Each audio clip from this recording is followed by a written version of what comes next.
wanted.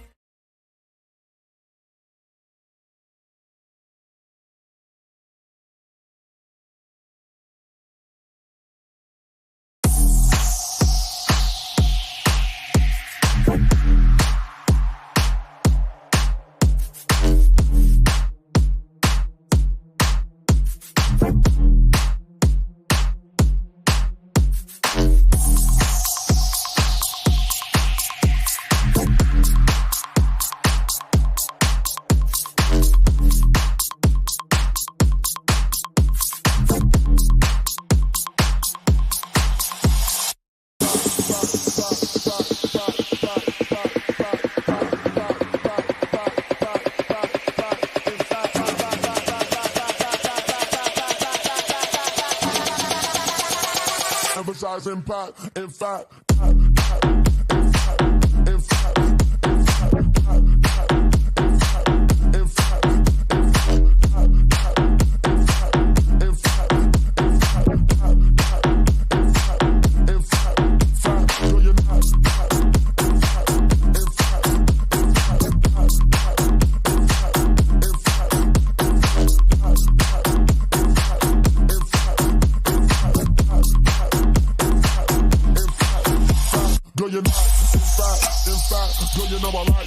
Emphasize impact, in fact, girl, you know I like that. Emphasize impact, in fact, girl, you know I like that.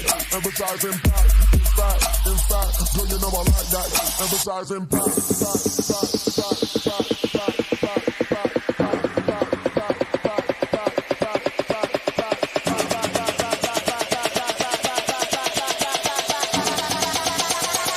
emphasize impact, girl, you know I like that.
Welcome to Stream in Terror. I am still finding that desire to say coffee stream.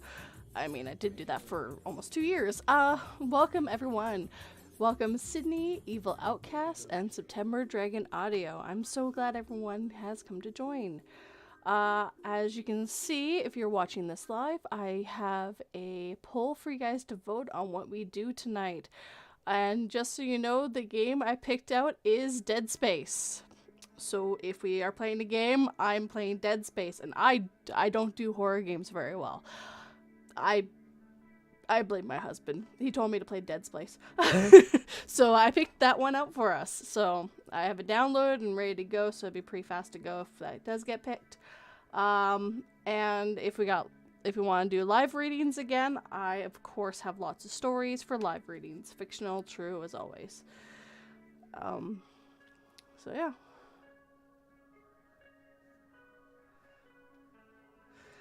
Apparently Sydney voted for game. It's the remake. And I've never played the original. I never played it. So I picked the remake because just from what I've been told, it's got better standards for now. And it's a little bit different. I watched my husband play the whole series back in the day. So... But I've never been good at playing horror games. I narrate horror, I don't play horror. I guess I can do half and half, so we can do half live reading, half playing games. And through Q&A in there as well, if you guys do always have a question, you always can ask me. I thought it would be interesting if people want Q&A. Truth be told, I didn't know what people might want, so I thought I'd throw in a couple options for you guys.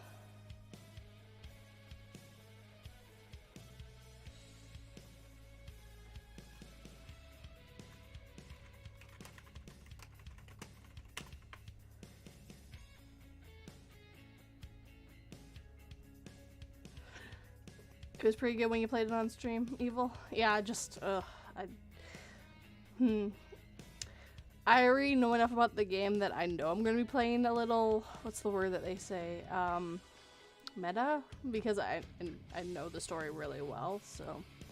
Alright, we'll start with some live reading, and then we'll switch to some gameplay afterwards. And that way everyone gets happy. I'm going to pull up my thing so I can see things. Alright. Do you guys want a true story or a fictional story?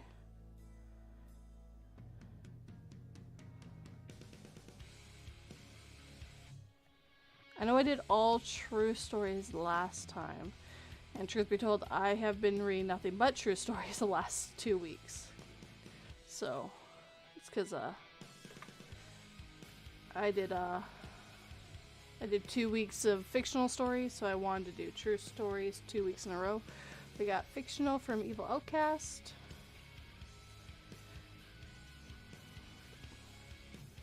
Which I can look right now and find a fictional story. So, let's go with...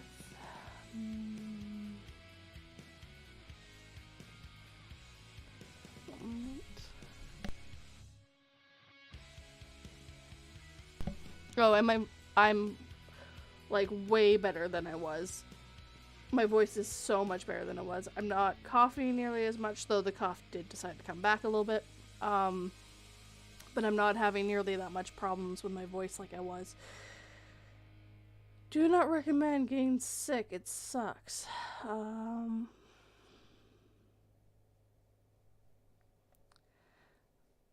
Let's go with...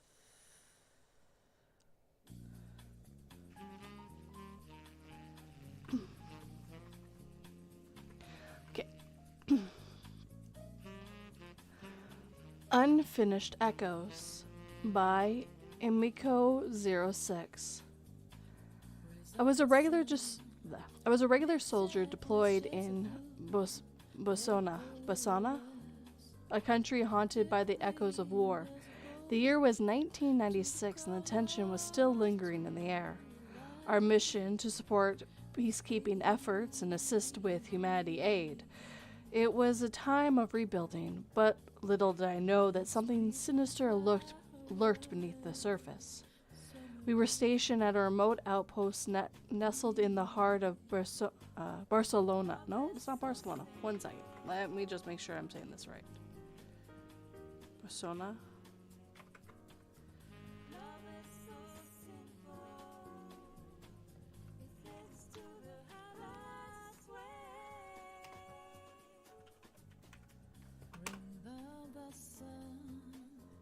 Bazian. Oh, okay. Sorry, dyslexia. If I haven't seen a word before, it's really hard for me to sound it out. We were stationed at a remote outpost nestled in the heart of Bosona countryside. The days were mundane, marked by monotonous patrols and tedious routines. But as the night fell, the true nature of this place began to reveal itself. On the evening, during a routine patrol, my comrades and I stumbled upon an abandoned village. It was dilapidated houses stood as eerie reminders of the past. Broken windows stared out like hollow eyes, and the wind whispered through the creaking walls. Entering one of the houses, we found old photographs scattered across the floor. The image betrayed a happy families, their smiles frozen in time. But there was something unsettling about those pictures. The faces seemed distorted, their eyes filled with an unspoken sorrow. As we continued exploring, we discovered a hidden cellar beneath one of the houses. The air grew thick with a sense of foreboding, but curiosity got the best of us. We descended into the darkness, aimed our rifles, flashlights, and trepidation. We descended into the darkness, aimed our rifles. Oh, it says armed, but it aimed our rifles, flashlights, and trepidation. The cellar was damp and oppressive, the scent of decay permeating the air. Dust-covered cobwebs clung on every corner, and the silent weighed heavy on us. But it was that whisper that sent shivers down our spines, the faint echoes of voices long gone. We found the whispers deeper into the labyrinth tunnels that snaked beneath the village.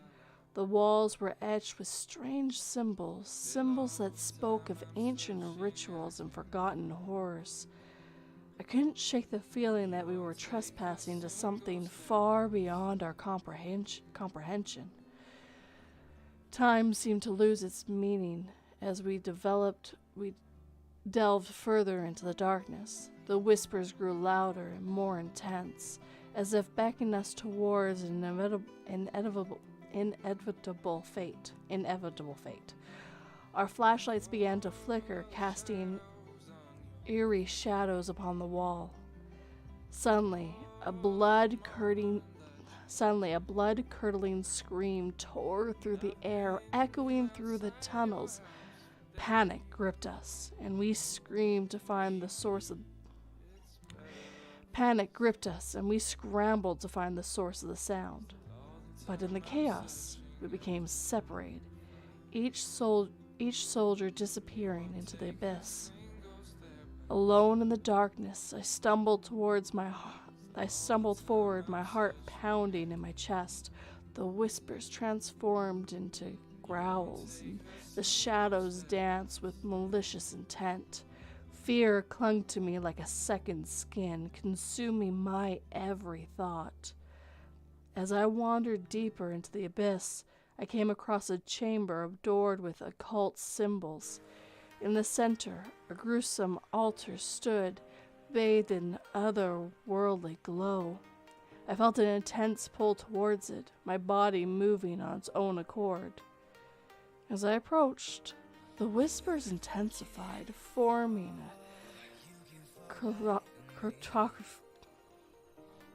cacophony of tormented voices, their words intertwined, creating a maddening symphony that threatened to shatter my sanity. The altar seemed to pulse with a sinister energy, drawing me closer and closer. I reached out to touch it, my fingers grazing the surface. Suddenly, a blinding light engulfed the chamber, and the voices turned into a deafening roar.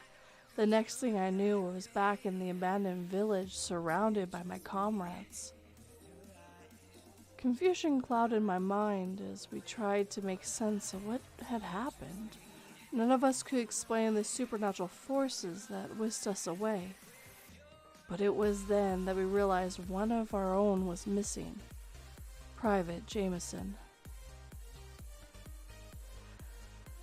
We retraced our steps, searching every nook and cranny, but there was no sign of him. We refused to give up, despite desperate to find our lost comrade. Days turned into weeks, and weeks into months, but our efforts were in vain. Eventually, we were resigned and forced to leave Basona behind, and the memory of the forsaken village and the unfinished echoes of the past would forever haunt our dreams. We never found closure and never discovered the fate of Private Jameson. Years passed since our ill fate encountered in Basona, but the memories remained etched to my mind. The unfinished echoes of forsaken village continues to haunt me, refusing to let go. Determined to find closure, I embarked on a personal journey to unravel the mysteries of the plague of my thoughts. Through countless hours of research and investigation, I discovered a hidden history of the village we had stumbled upon. It turns out that during the war, the village had been a site of unspeakable atrocities. It was a place where innocent lives were mercifully taken, and their spirits forever trapped in the depths of despair. Armed with the newfound knowledge, I returned to the village, now a ghostly shell frozen in time. Darkness enveloped the surrounding, the air heavy with a oppressing energy. It was as if the village itself held its breath, waiting for me to uncover its secrets. Guided by instinct, I made my way back to the hidden cellar. The epicenter of the inexplicable events that had unfolded years ago. As I descended into the depths, the whispers began anew, their voices a chorus of anguish and torment. But this time, I was determined not to succumb to fear. I ventured deeper into the labyrinth tunnels, my heart once again pounding against my chest. The walls pulsed with an ancient power, the symbols etched upon them exuding an eerie glow. I followed the path with an unwavering determination, prepared to face whatever lay ahead. Finally, I arrived at the chamber, the very heart of the darkness that had consumed us before. There, the altar stood, its malevolence radiating throughout the room, and beckoned to me, a silent invitation to uncover the truths that had eluded me all those years ago. With trembling hands, I reached out to touch the altar once more. As my fingers grazed the surface, a surge of energy coursed through me. Visions flashed before my eyes, horrific images of the village during the war, the cries of the innocent echoing through time. But amongst the chaos, one image stood out. Private Jameson, his face etched with terror, bound to the altar, trapped in eternal suffering. It was a chilling revelation, confirming my worst fears. His fate had been sealed within those unhallowed walls. As I pulled away from the altar, the whispers ceased. The eerie silence settled upon the chamber. The truth had been covered. yet closure remained elusive. Private Jameson's spirit remained trapped, unable to find peace, forever tormented by the horrors he witnessed. Leaving the village once more, I carried the weight of that unfinished chapter with me. I couldn't shake the feeling that our ordeal had only scratched the surface of a much deeper, malevolent force that had lurked within the shadows. To this day, I dedicate myself to unraveling the mysteries of the supernatural. I search for answers, for ways to set those lost souls free. Private Jameson's spirit serves as a constant reminder that some secrets are never meant to be fully uncovered, and some stories are destined to remain unfinished.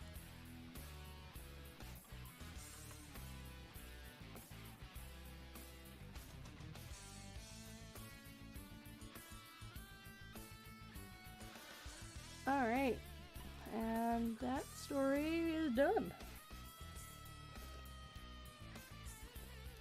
Your cat just constantly I'm sorry, Sydney. I hope whatever it is isn't too bad.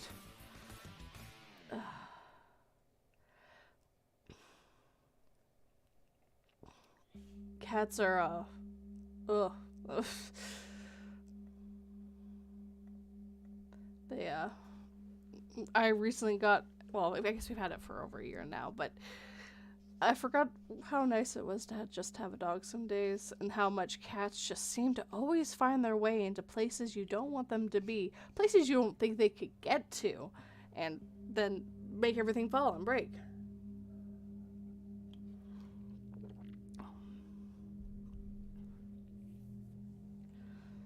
Alright, let's go with a true story next.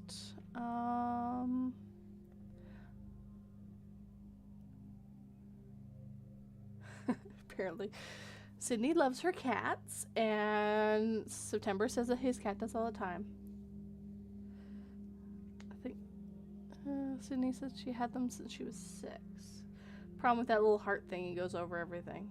I had cats mostly growing up my whole entire life, and then when I moved out, I stopped having them for quite a few years, and I kind of sort of forgot what it was like to have a cat.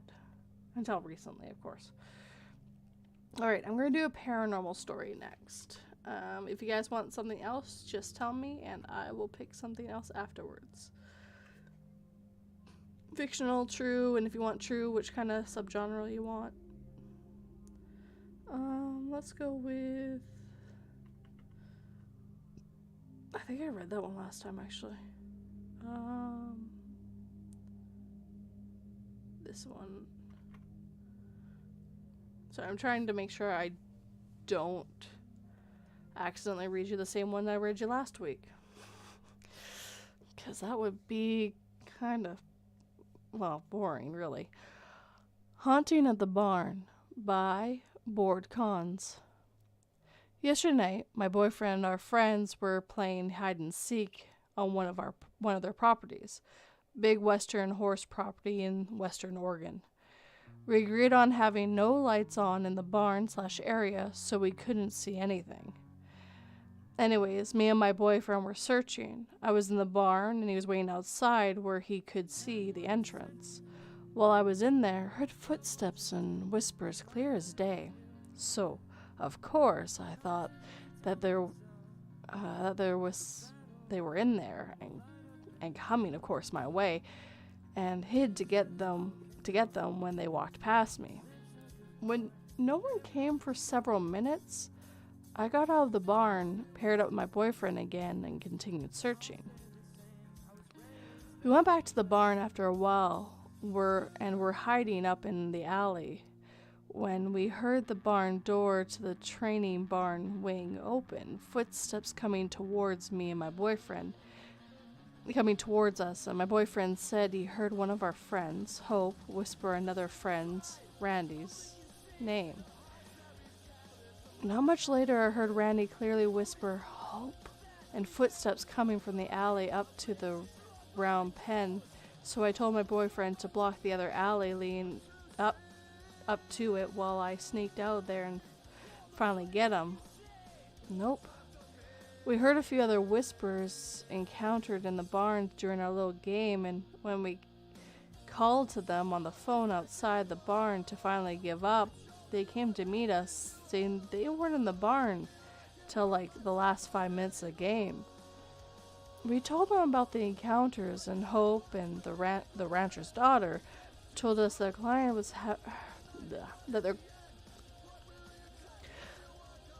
Let me try again. We told them about our encounter, and Hope, the rancher's daughter, told us that their client had heard similar stuff. This morning, her mom asked us how it went, and we told her. And we got to know a lot more about this barn while we were talking to her about it. Before they bought the property, there was only a couple, and there were a few horses. The other stalls and stuff wasn't used at all, and that guy died while working on something in the area. They had orbs, whispering, footsteps, cold spots, shadow figures peeking around corners and standing just in the corner of your eye, energies in the cow pen, and something in the corner of the area that would spook even the most broken horse. The rancher's wife got sick of the latter since it would spook her daughter's horse, and one day she got really pissed, so she took a whip, went to the corner with the air and the wall, and told whatever it was there to get the fuck out. When she put the whip over her shoulder, something tugged on it twice, and you bet she noped the fuck out of there. So, what do y'all think of that?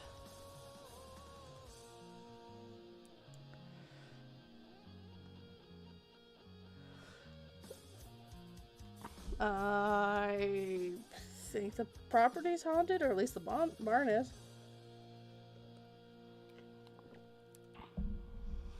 That's what I think.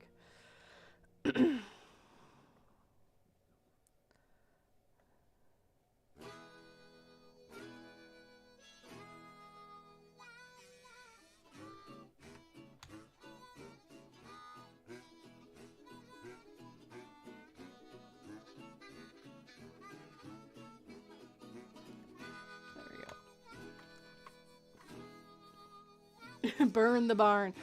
Yeah, might be a good idea. Though barns are expensive. I mean, we could put plums in the barn. That might make them happy, Evil Outcast. I mean, who are we to say that they don't like plums? Maybe that's what they've been asking for this whole time, with some plums. You might have cracked the case. It might be plums. Just throw plums into it, and it'll be done. And now kind of want to write a story about how plums are how you save everyone from ghosts. Actually, I know Sydney likes Glitch in the Matrix stories, and I got more now, so I'm more than willing to read some for her. Let's go with... That's quite long. So let's go with... No, we were at that one. We'll go with this one.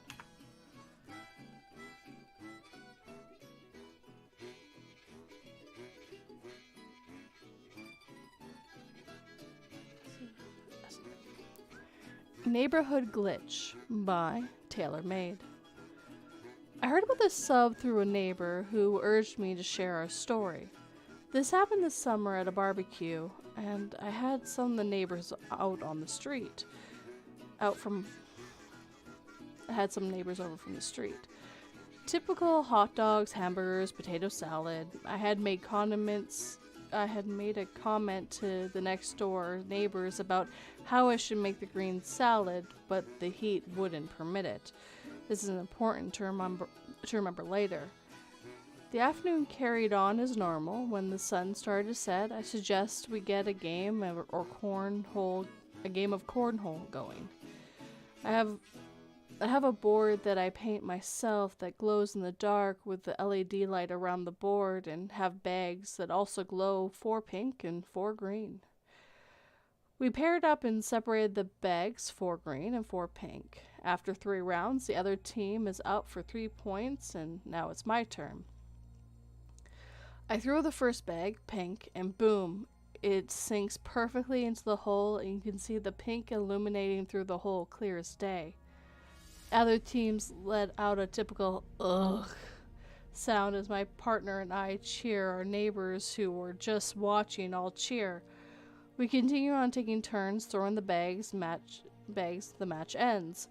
As the other side starts to collect their bags, I see that they both looked around for my pink bag that I had directly in, and they can't find it anywhere.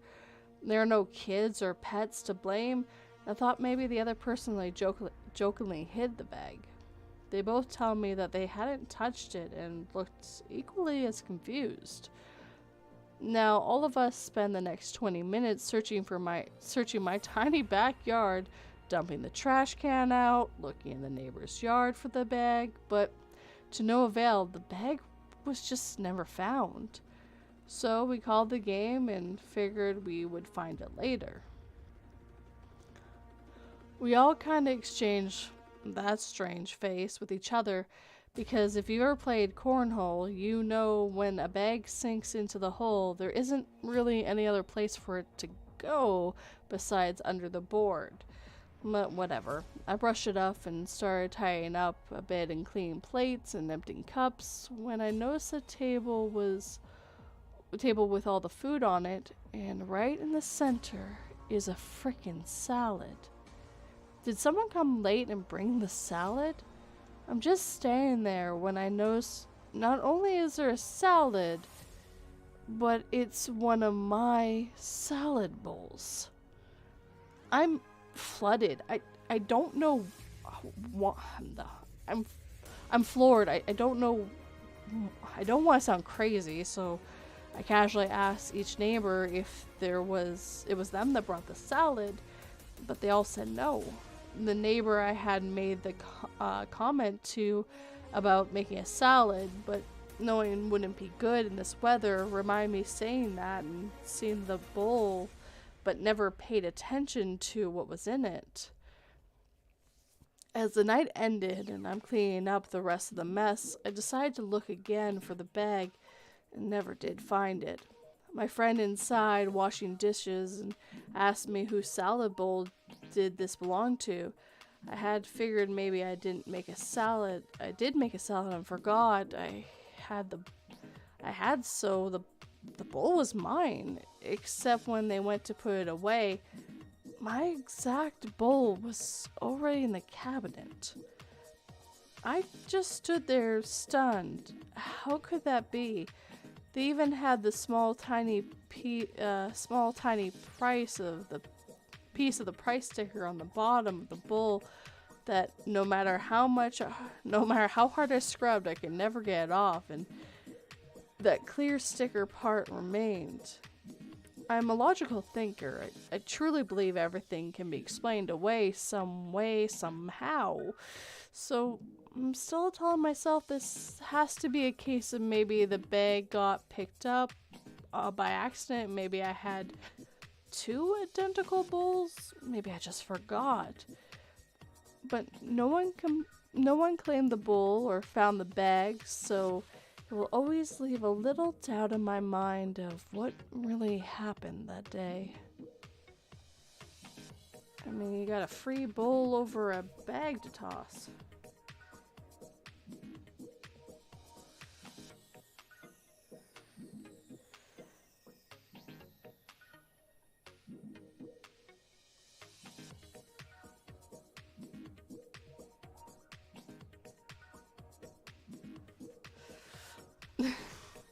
I mean, not my fault.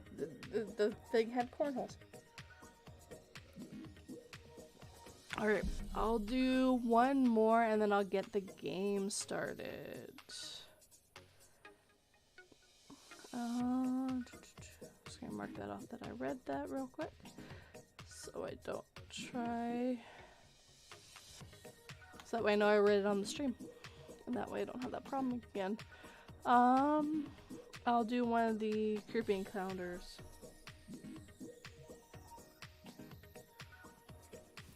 Hey, music is just random. And, I mean, if you go to a grocery store and walk out with the plums, I mean, there you have enough plums. I mean, they're not really in season anyways right now. I don't think you're gonna find much plums. Alright, this one was good. I already read this one. It's not gonna be in this week's video, but I already read this one. I know it's good. Let me just... This one's gonna be a little bit longer, but it's really good, guys. The Last Tram by Typical Television 9. So, this happened years ago when I was a dumb teenage girl who loved walking in the city alone after dark. This took place in Eastern Europe, for context, in a city with a tramway system. On this one night, I sat at the tram station waiting to catch the last tram home. Three trams stopped at this station, 2 of which went where I was going. Important info for later. It was around 10 p.m., and as I sat there waiting, lost in thought, I barely registered a man quietly walking up and standing by the shelter. I thought nothing of it, just someone else waiting for the tram, until I started feeling weird. The streets were quiet and dark, and there was no one else in sight, just me and this guy, and I started to wonder why he chose to stand this close to me when he had so much space to avoid dealing with people. I couldn't comprehend anyone wanting to socialize this late at night, given that I'm not a very social person. So I glanced at him, trying not to overthink it. He was a bald-headed, beady-eyed giant, tall and built like a bear, big belly, and big arms and legs. I was 5'2" and scrawny, but that wasn't what scared me. It was the fact that he was staring right at me, unblinking and expressionless, not even attempting to look away or act embarrassed. No, this guy wanted me to feel uncomfortable. I instantly felt weak and shaky, cold shivers running down my spine. This was not normal. I realized quickly that I was not in a good situation. I couldn't miss the last tram. Walking home was out of the question, and my phone was almost dead. I was a shy kid and didn't have what it takes to scare this guy away, and I knew that. But I had to at least try. I only managed to utter a small "hi," trying my best to startle him out of whatever he was thinking. But my attempts failed in the face of his silent, threatening aura. He kept staring, no signs of intent or to reply. He was enjoying this. Feeling the panic rise inside me, I told myself to stay calm and think rationally. Maybe he didn't hear me. Minutes passed, his stare continued to burn on my skin, and there was no tram in sight. Ignoring him wasn't working. So I mustered the courage to speak out once again, this time louder. "What do you want? Stop staring." No answer. He definitely heard me this time. I felt myself starting to get angry. I didn't want to let this guy get to me anymore. I didn't want to continue to give him the satisfaction of watching me squirm nervously and pretending that his behavior didn't bother me. I took a deep breath and forced myself to start thinking. I knew what I could do. I can't fight him off if he makes a move, and there's nothing I can say or do that will get him to stop. I didn't know his intentions were, but I knew they weren't good. If I tried to walk away, he would pretend to follow. He probably would follow. I could run, but he'd most likely catch up with me before I could tire him out. since his legs were much longer than mine. Even if I managed somehow to lose him, walking home through dark alleys past the junkies that were just all just prowling around, apparently I can't say that word, could land me in an even worse situation. I could pretend to call someone, but he might feel compelled to act much sooner if he felt threatened. So, what can I do? The only thing I could realistically be able to do was try and outsmart him somehow. So, I started developing a few plans, depending on which tram showed up, trying to confirm whether he was just amusing himself or actually waiting for a tram too, or pop over for others more or popped over for other more suspicious reasons, and whether I could get any kind of help. I couldn't let him see where I lived, so if he followed me, I'd have to be prepared to employ whatever strategies available, and for that, I needed to stay rational and aware of my surroundings. Well, I was still thinking, the first tram showed up. It's one that I could have taken home, but this one pulled into the depot right into my neighborhood, forcing me to lead him to my home. I hoped he would board it and leave me, but he didn't. He kept watching me carefully. I let the tram go, desperately hoping it wasn't the last one to head home.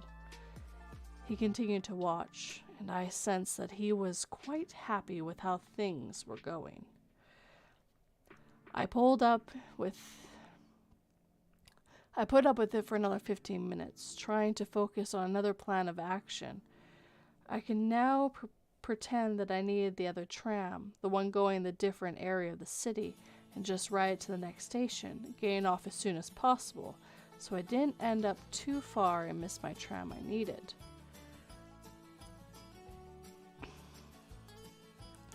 This tram showed up next. With my heart in my throat, I boarded it and sat down by the door. He got on it too, but sat himself in the back, pretty far from where I was. I let out a sigh of relief, thinking this might still go well. When the tram reached the next station, I got up and out, not looking back and hoping it was all over. But when I stepped onto the pavement and watched the tram drive away, I couldn't see him in it. I turned my head slowly and was terrified to see him walking towards me, looking slightly pissed off. He stopped just a few steps away and resumed staring, this time with a clear hint of malice, still in silence. My vision blurred as I forced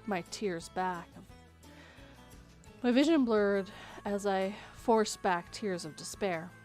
He was not going to let me go. The helplessness I felt was unbearable, but I couldn't cry. I couldn't give up. I had to find a way. I had to get home tonight. The prospect of what might happen to me anytime now if I didn't was becoming too real. My head was full of unanswerable questions, regrets, and horrible scenarios. I wanted so bad to not have to think anymore, to just not have to fight back the tears and stay composed. But I knew this would be his cue to exact whatever fucked up plan he had in his mind. I couldn't let it happen. Then, I saw the final tram approach, the only one I could take now, and I got as quickly as my trembling legs would allow me. When I was in, the bright lights enveloped me and my mind snapped out of the nightmarish spiral of fear and allowed me a moment of clarity. I had 3 stops to figure this out. I sat down the front and looked at the driver. He was a frail old man, blissfully unaware of my distress. Getting the driver's attention was a no-go. We passed 1 stop. There was no one else waiting to climb aboard. I turned around, fully expecting to see the psycho had followed me once again, but I did not expect him to be sitting right behind me. He was not taking any chances. He was making sure I won't try anything this last time. I shot him a hateful glare and allowed my anger to overcome my fear. I stood up and purposely walked over to another seat in the middle of the tram. I wanted to make sure it was clear. I will not put up with his BS any longer. He got up too and slowly walked up to the spot 2 seats behind and diagonal from me, then sat down with the tiniest arrogant grin on his face. Already expecting it, I shot up and stood by the middle door instead, determined to keep him on his toes. If I stood right by the door, he won't have any idea which station I plan to get off at.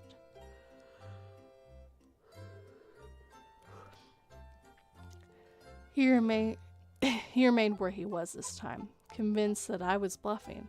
After all, this was really the last tram. There was nothing else I could possibly do to escape now. Well, that's what he must have reckoned, so my defiance was just a funny act to him. This was my chance. I had to take a risk, and it had to work.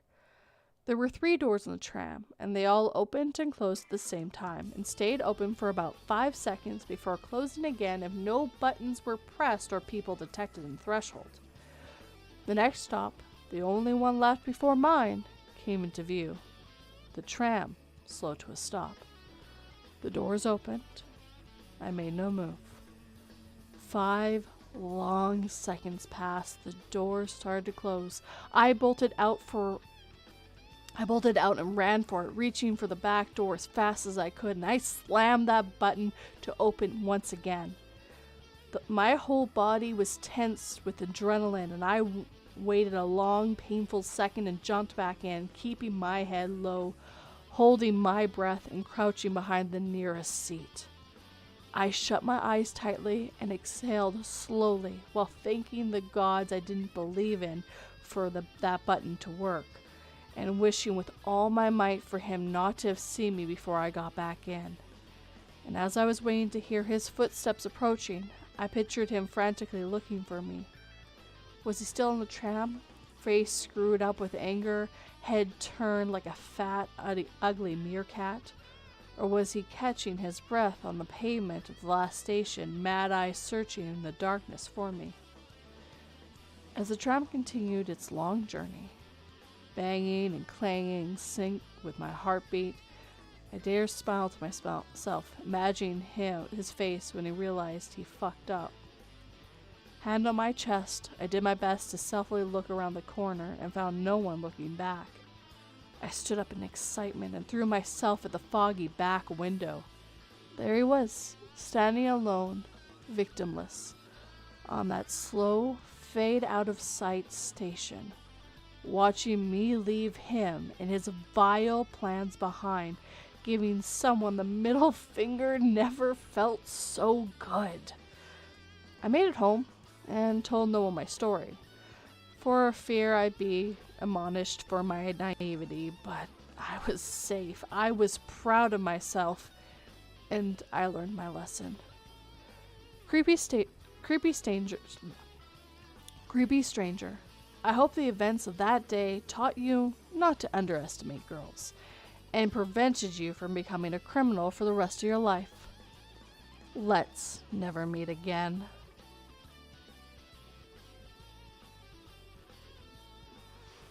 Like I said, that one was a good one. I enjoyed reading that the first time.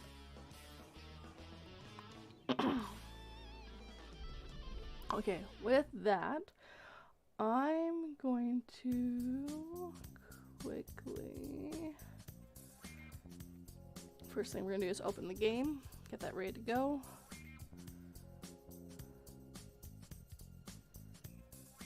Thank you, computer.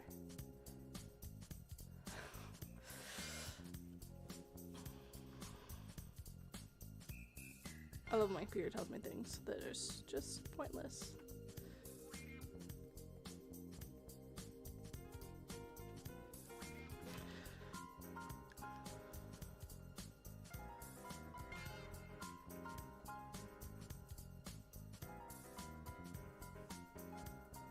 Now it's space zombie killing time. Yes, let me just get make sure everything's ready to go before I get the screen ready for you guys and get the dust off of my controller.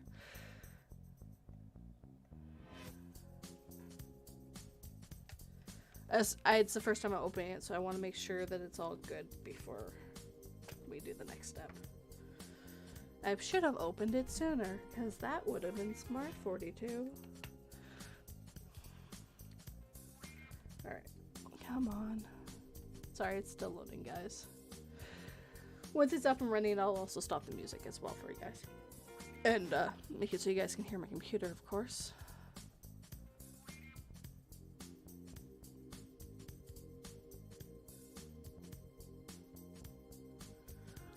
Come on. Computer should be able to run this. I know she ain't the best computer in the world, but it's not that bad.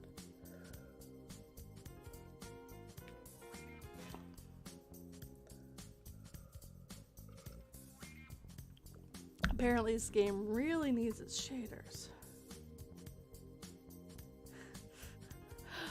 Look, I haven't played with a controller game in quite a while. I play a lot of keyboard and mouse games, so I didn't realize it's probably been a while since I played with this controller. My bad.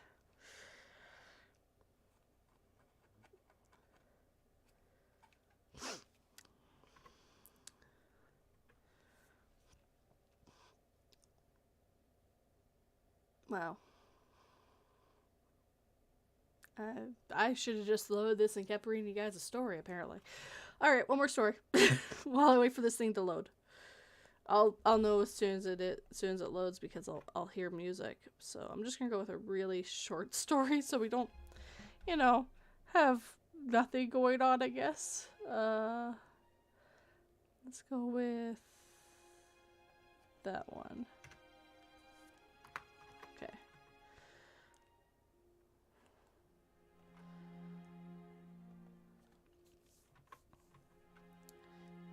Yeah.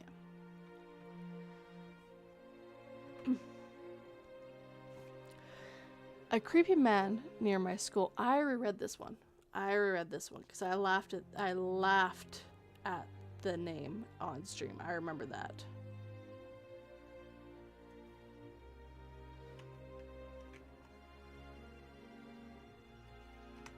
Go with this one instead.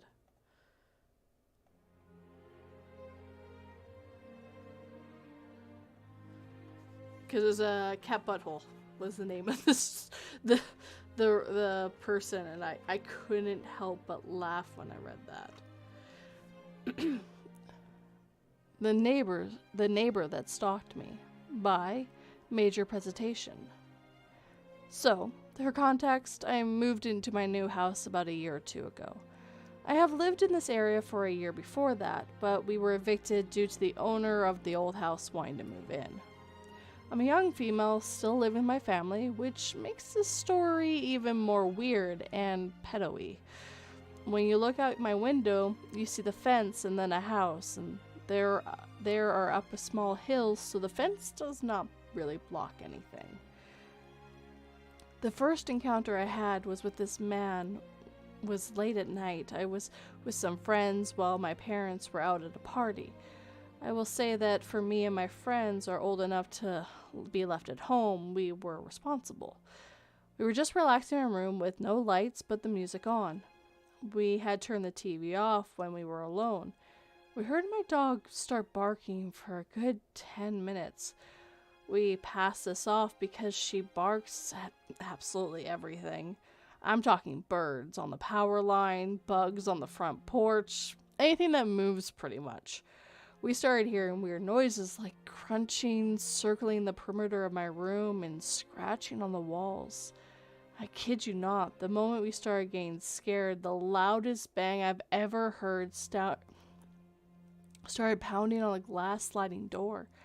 Me and the three others ran out of my room to go look at what in the world could be making such a ruckus. We were greeted by an aggressive dog.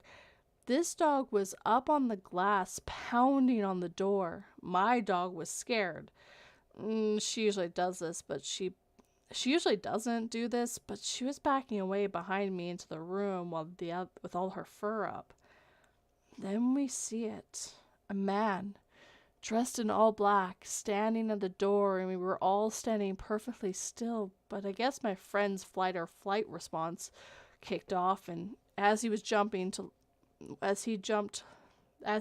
lock the door, the man reached out for it too. My friend yelled, "What are you doing here? Who are you?" He responded with a simple, "I don't know," and walked off with his dog, who was on a leash. When our parents got home, we told them about him. They asked us why we didn't call them. Truthfully, I know we should have, but we didn't want to ruin my mom's birthday party. I have learned from this. 2 days later, my mom confronts our neighbor who was mowing the lawn. He said that it was, in fact, him, and that his dog had run into our gate and he had to get his dog back. He said he meant to come and talk to her earlier, but just didn't. I thought it was a normal story until I thought back to the night. The gate this dog was supposed to have run through is a tough clasp that was shut on that night, and we had it there so that our dog couldn't get out, so nothing can come in, and but you can only open it by hand. This man opened the gate, let himself and his dog in. My theory is that he heard the music stop and didn't see lights from the house, so he decided that he was going to come and, I don't know, rob us? The noises we heard must have been him scaling the perimeter of my room for 10 minutes before attempting entry. We filed a police report and nothing happened for a few months until one night I was in bed, almost asleep, but still getting comfy. I sat up to rearrange my pillows and turn around so I could properly make it comfy when I saw a face outside my window staring back at me. Whoever it was wearing black face covering, and I texted my mom and froze. I heard moving and my mom come out and checked. Nothing was there. This wasn't my imagination, as my neighbor's lights are visible from the crack in the curtains, but the face was covering a majority of that light. Ever since then, I have noticed them watching, and whenever I catch them looking, they go from their balcony and leave. I catch them in the same spot watching only 5 minutes later. So, dear neighbor who's watching me recently, let's never meet again. It's still building the shader, so it's weird.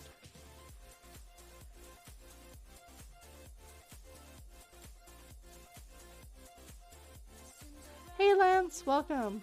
I'm trying to get a game to load, but it's not loading.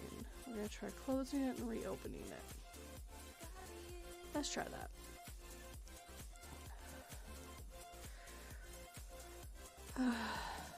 No, it's not anymore.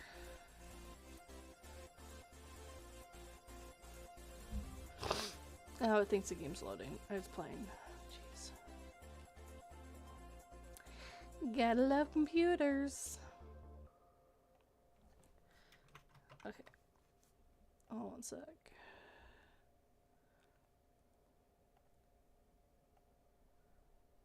Okay, there we go. Let's try it again.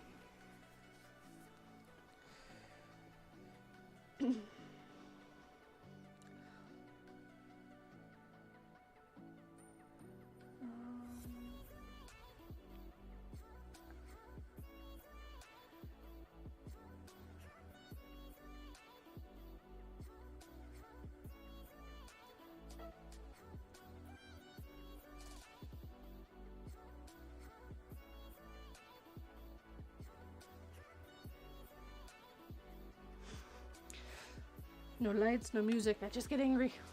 It's fine. Just hold on. I'm bringing the stream up on my phone so I can see you guys. Well, I don't want to switch between this just in case. That's what caused it. I'll give it a couple minutes, see if it builds the shaders. If not, I'll just go back to reading.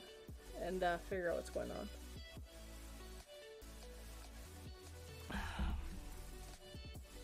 Maybe I should have downloaded the original, because the computer definitely could have handled the original. Heck, the original was like one on PlayStation 3. Or was it? No, it was 3? Maybe 3. Yeah, I think it was 3. Definitely wasn't 4. Oh, hold on. Doesn't say building shaders anymore. That's a good sign. Maybe. Possibly. I don't make the rules.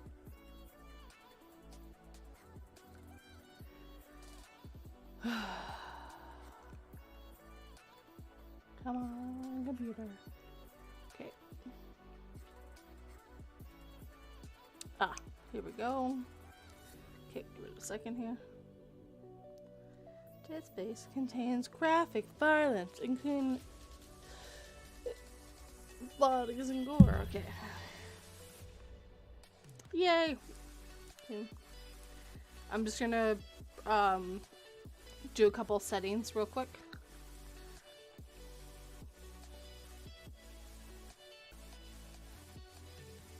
And then I'll bring you guys in.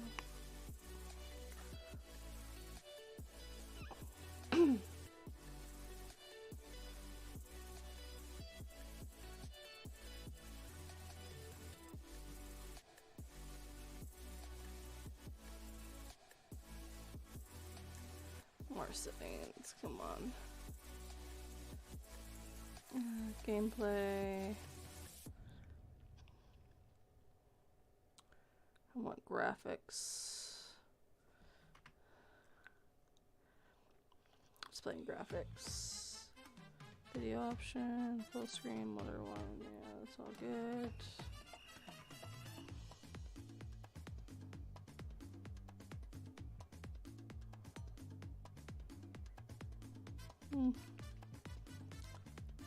What's auto doing? So I think auto's too high for me.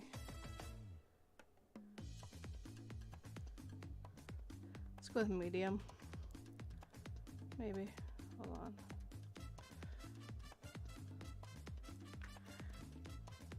on. Come on!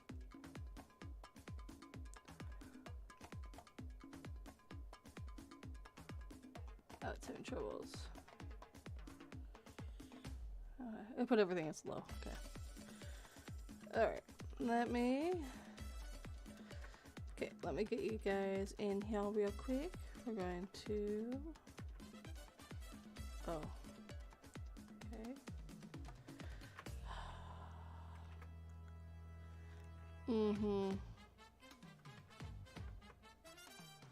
Okay. You're gonna do that to me, are ya?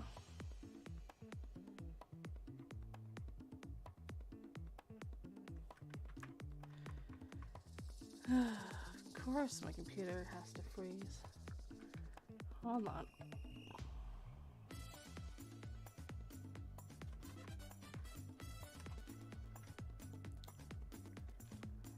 Okay, I'm gonna do this. Hold on. That's manager. There we go.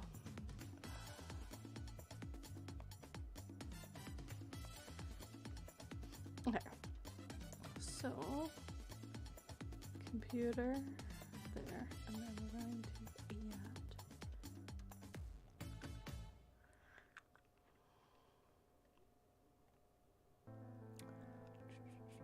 Where is it?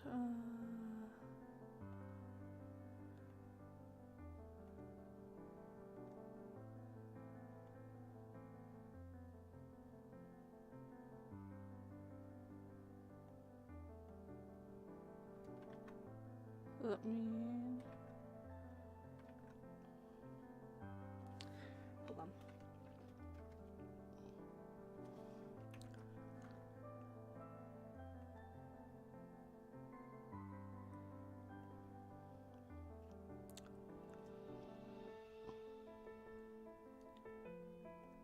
Does that mean that when I do this, it works?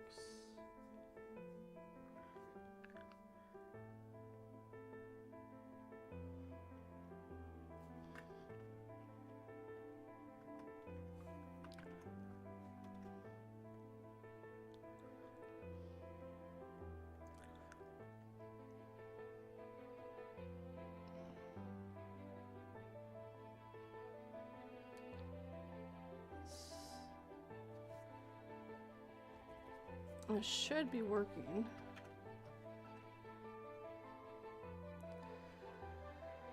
Gotta love technology. Oh. So what is it? Okay.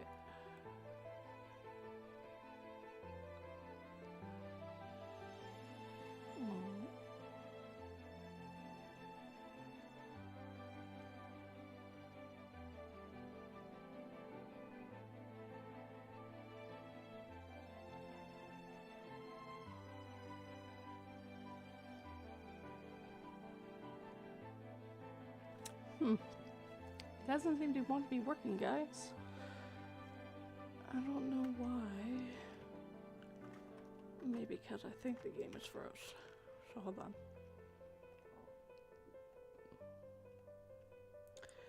So let's do... Hold on. Let's do this. Game capture. Auto.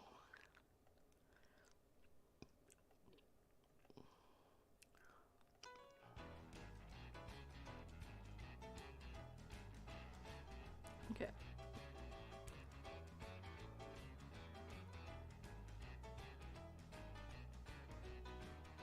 There. Okay. Oops. Let's see if I open the game, if she's just gonna work. So let's just try opening the game then.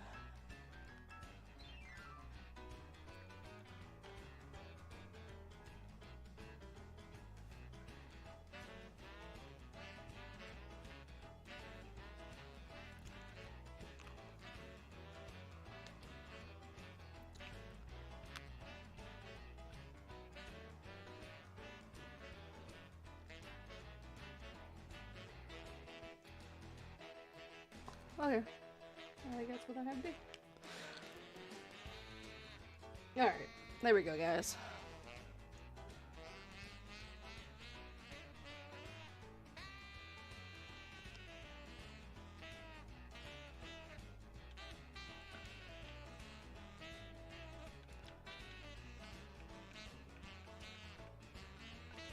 I think it accidentally froze. Is what happened.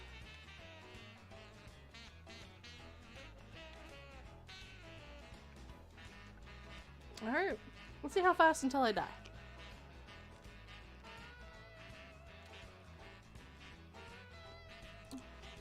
Status update. On en route to Airgun system. Mining vessel, Ishimura.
Ooh, nice.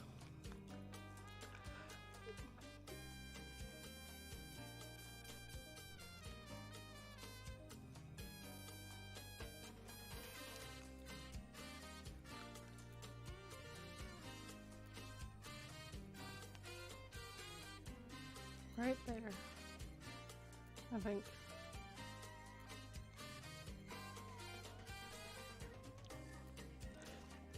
Such a huge ship.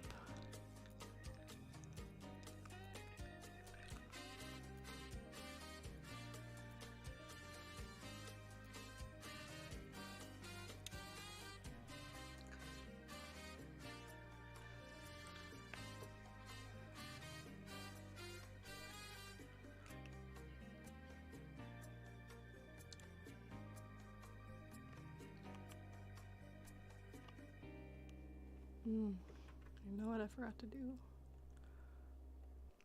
That. Sorry, guys. I just realized I forgot to turn the music off.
And they wreck their ride home.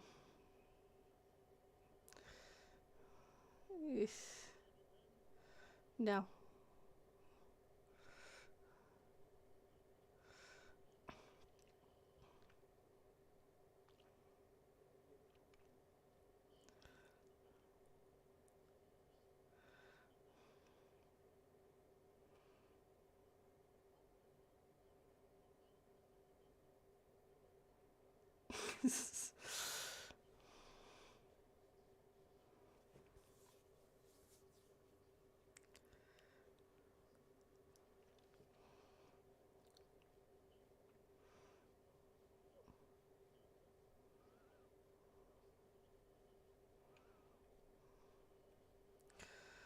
So weird to actually see his face. You never saw his face in the original.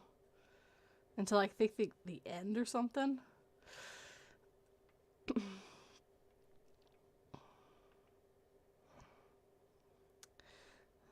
Don't worry, I promise.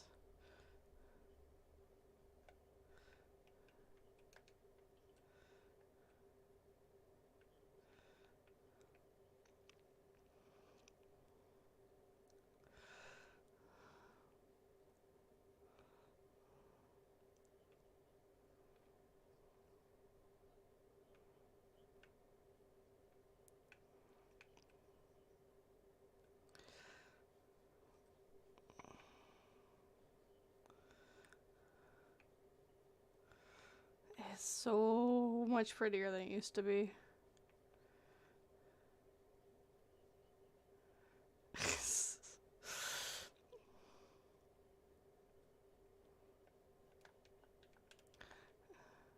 Of course, none of my buttons do anything quite yet. Oh, that one does.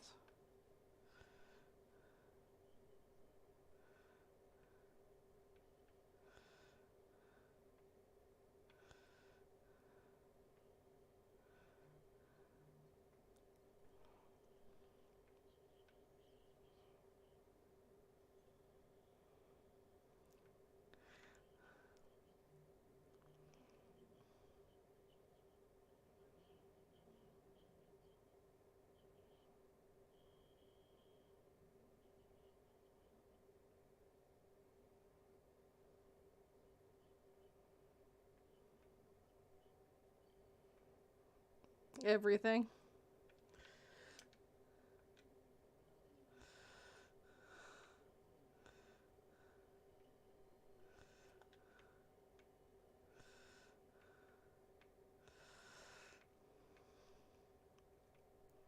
Welcome.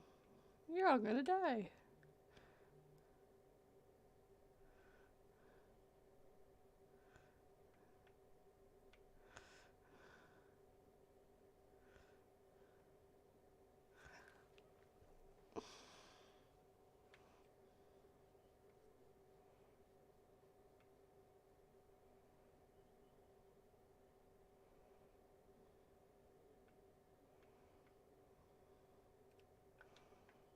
Oh, I knew because it said standby. Okay. Yeah, it's definitely not blood. Don't worry about it. It can't be.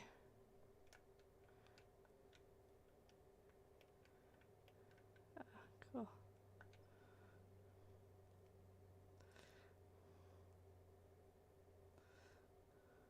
Everything's wrong.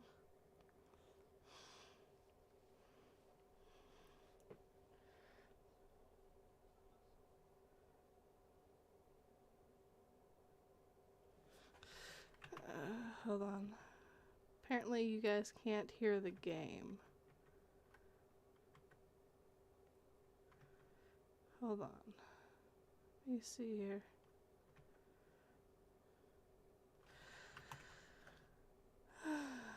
Sorry. It won't let me open things properly. It should be letting you hear it.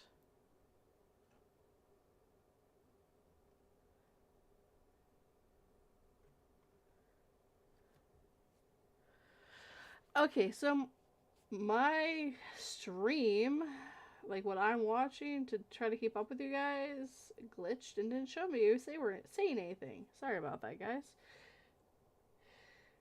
Hold on. So this should. Okay, stream. Okay, so maybe. Oh, maybe I did the stupid thing. It did the stupid thing. I'm so sorry, guys.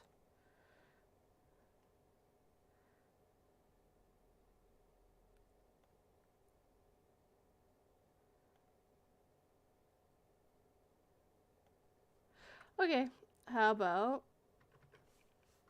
if the game didn't freeze? Because the game might have froze. It's not letting me. It wasn't Streamlabs. It's actually YouTube that totally glitched and didn't tell me it froze. Well, but I have frozen the game.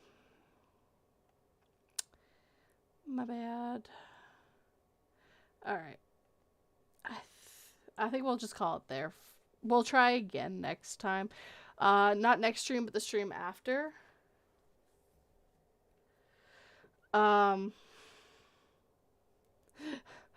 We'll try next time. Because,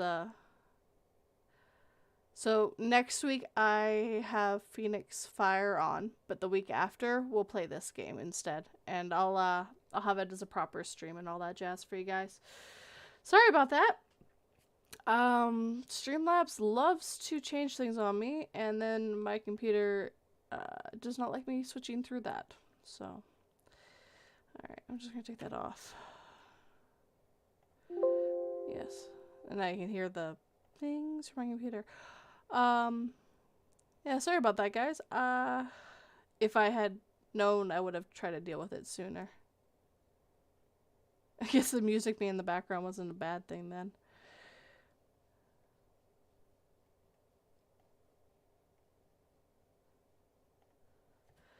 Alright, well, I'm happy everyone joined me this evening. Sorry about the Streamlabs being stupid. So I'll be live next week with Phoenix Fire, like I said. I hope you guys have a good rest of your evening, and take care. I don't have music, so I'm just going to say goodbye.